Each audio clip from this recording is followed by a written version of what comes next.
Cahaya Quran lebih kentara dari semua cahaya yang ada.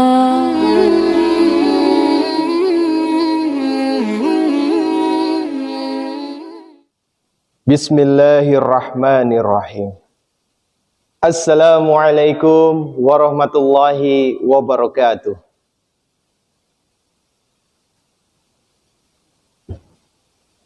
A'udzu billahi minasy syaithanir rajim. Az-zani la yankihu illa zaniyatan aw musyrikah waz-zaniyatu la yankihuha illa zanin aw musyrik wa hurrima dzalika 'alal mu'minin. Laki-laki yang berzina tidak boleh menikah kecuali dengan perempuan yang berzina atau perempuan musyrik, dan perempuan berzina tidak boleh dinikahkan kecuali dengan laki-laki yang berzina atau laki-laki musyrik, dan hal itu telah diharamkan atas orang-orang yang beriman. Tafsir nomor 2026a. Berhubung kata nikah berarti hubungan kelamin di dalam atau di luar perkawinan, dan perkawinan tanpa hubungan kelamin. Maka arti ayat ini cukup jelas, yaitu bahwa bila seorang lelaki telah berhubungan kelamin dengan seorang wanita yang bukan istrinya, maka ia dan wanita itu kedua-duanya jelas pezina. Di sini kata nikah berarti hubungan kelamin dan bukan perkawinan. Tetapi jika kata nikah diartikan perkawinan seperti diartikan oleh sementara orang, maka artinya ialah bahwa al-zani seorang laki-laki jahat yang tidak malu-malu mencari kesenangan dalam perzinahan secara bebas, tidak boleh membujuk seorang wanita yang suci untuk menikah dengannya. Hanya wanita yang berakhlak rendah atau wanita musyrik yang juga mempunyai tingkat akhlak yang rendah seperti orang laki-laki itu boleh dibujuk untuk menikah dengannya. Tafsir nomor 2027. Kata penunjuk itu maksudnya perbuatan zina. Islam memandang perzinahan sebagai salah satu kejahatan sosial paling keji. Dan Islam berusaha menutup segala kesempatan penyakit itu masuk ke dalam suatu kaum dan menghukum keras kejahatan itu dan mengutuk kedua belah pihak yang berdosa sebagai sampah masyarakat. Kalau ayat yang mendahuluinya telah menetapkan hukuman yang harus dikenakan kepada pelaku-pelaku zina, baik yang berkeluarga ataupun tidak, maka ayat sekarang ini mencap mereka sebagai penderita-penderita kusta sosial, yang karena itu segala hubungan sosial dengan mereka harus dijauhi. Wallazina yarmunal muhsanati summa lam ya'tu bi arba'ati syuhada'a fajliduhum samanina jaldah samanina jaldatan wa la taqbalu lahum syahadatan abada wa ulaika humul fasiqun. Dan mereka yang menuduh wanita-wanita yang memelihara kehormatannya berzina, tetapi tidak dapat mendatangkan 4 orang saksi, maka deraklah mereka dengan 80 kali deraan.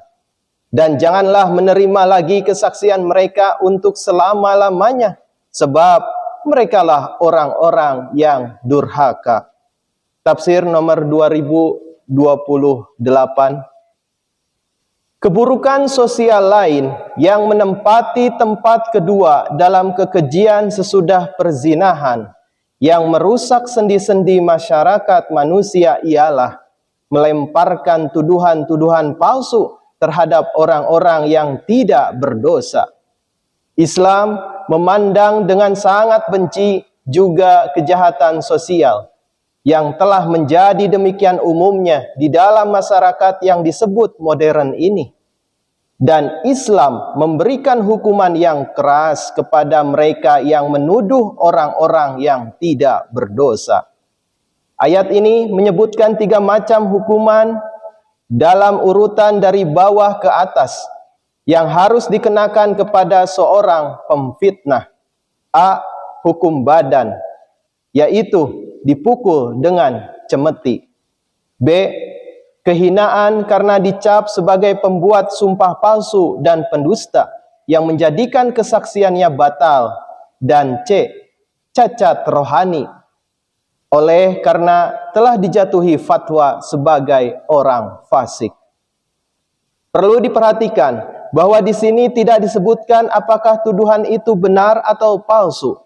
Selama si penuduh tidak dapat memberikan bukti atau kesaksian yang perlu untuk mendukung tuduhannya, maka tuduhannya akan dianggap palsu. Dan si penuduh itu akan membuat dirinya layak menerima hukuman yang telah ditetapkan itu. Bagaimanapun fakta-fakta perkara itu, wanita yang dituduh melakukan perzinahan itu akan dianggap tidak bersalah selama bukti atau kesaksian yang dimaksud itu tidak dikemukakan. Pada hakikatnya, peraturan hukuman itu ditujukan untuk menekan dengan tangan besi kejahatan mengumpat dan memfitnah. Hukum yang tersebut dalam ayat ini meliputi semua orang, pria maupun wanita. Meskipun kata yang dipergunakan itu adalah muhsanat, yang berarti wanita-wanita yang memelihara kehormatannya. Dalam bahasa Arab, bila dikandung maksud untuk mengatakan sesuatu yang berhubungan dengan keduanya, baik pria maupun wanita, maka bentuk kata kerja muzakkarlah yang dipergunakan.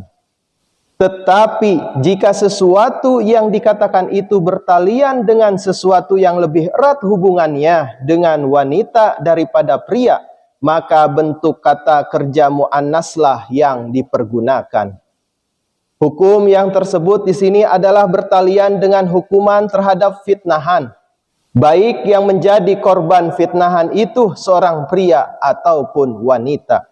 Tetapi oleh karena pada umumnya wanitalah yang menjadi korban fitnahan-fitnahan semacam itu, maka ayat ini memakai istilah wanita-wanita yang memelihara kehormatannya.